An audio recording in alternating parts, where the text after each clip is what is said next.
All right, Miles, let's talk about the Seattle Seahawks here for a bit. This is a team, if you back up 365 days to last year, they're one of the more interesting and active teams this time of year. Obviously, trading Russell Wilson, getting a lot of draft picks in return. That move seemed to work out extremely well for them. Now to this offseason, they've been a little quieter, but I think very sneakily, the Seahawks have made a lot of really smart moves, doing a lot of great things from Schneider and Carroll's perspective to really build this organization and head it in the right direction.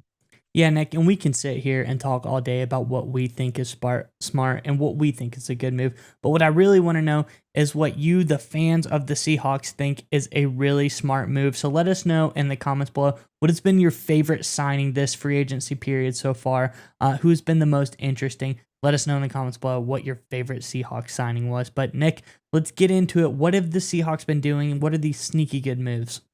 Yeah, so when I look at any team heading into free agency, especially a team that made the playoffs or is on the cusp of the playoffs, a team that's kind of set to win now, not a rebuilding team, you kind of throw this out. I look for two things for those teams to do. One, to not overpay and put themselves in a bad situation, not allocate too much of their cap and get themselves in a tough situation that turns the franchise, does a 180 and you head back down in a bad direction. And number two, if you have any weaknesses, a hole in your roster, you fill it smartly, quickly with a good veteran. Those are the two things I look for smart teams that are looking to really build on the success they had the previous year.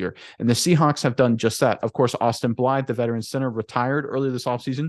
It was reported today that Seattle Seahawks signed veteran guard from the Detroit Lions, Evan Brown. It's a quality player. He's played a lot, both at center and guard. He'll probably compete at center most likely. If at the very worst, he's a solid depth guy. And when you look at a move like Evan Brown, at first look, you're like, that's a good move. It's a solid move, maybe nothing too special.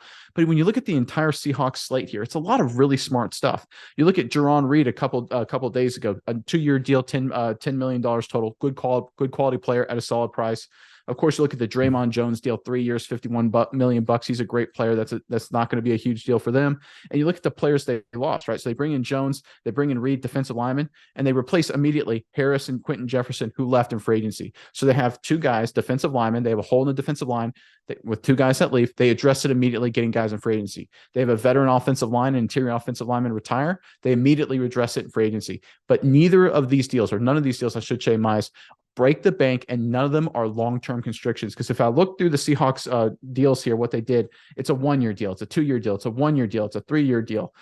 None of these deals are hurting the Seahawks long-term. And that's what I look for a smart organization. Because sometimes some of these teams, they have a winning season, they go to the playoffs, and they immediately freak out and think they got to spend too much, and they lock themselves up for, long-term deals that hurt themselves for the future. The Seahawks with GM John Schneider did not do that. They addressed every position they needed to in a timely manner, and they did it in such a way to not hurt their long-term prospects. Sneakily, very smart by the Seattle Seahawks so far.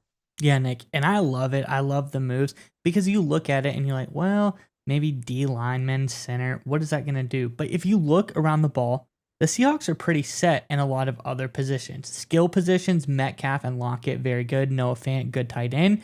They addressed running back in the draft last year, hit that one out of the park with Kenneth Walker.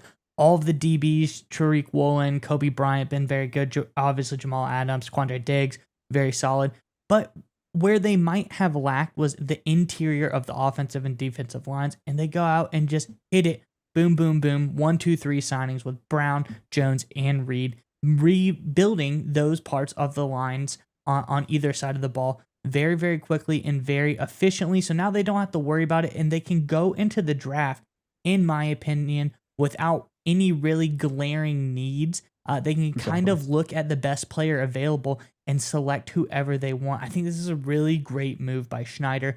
I think this is a really strong move by the Seahawks. Just, you like to go into position and not feel desperate. You don't want to have to reach like, oh, we really need a new center. Maybe this isn't the best draft for a new center, but we got to reach first round and get the guy that we think is best because we got to fill that need. But no, they go ahead, they fill it with admittedly a pretty solid replacement. I think he'll do fine. But I just think overall these are really smart moves by the Seahawks, and it's kind of been the theme of things ever since, like you alluded, the Russell Wilson trade. They've been turning these picks and everything from the Russell Wilson trade, completely retooling this team and already being competitive this early on. They've just had a masterclass of how to go on from a quarterback, get your assets, and build the strongest team possible.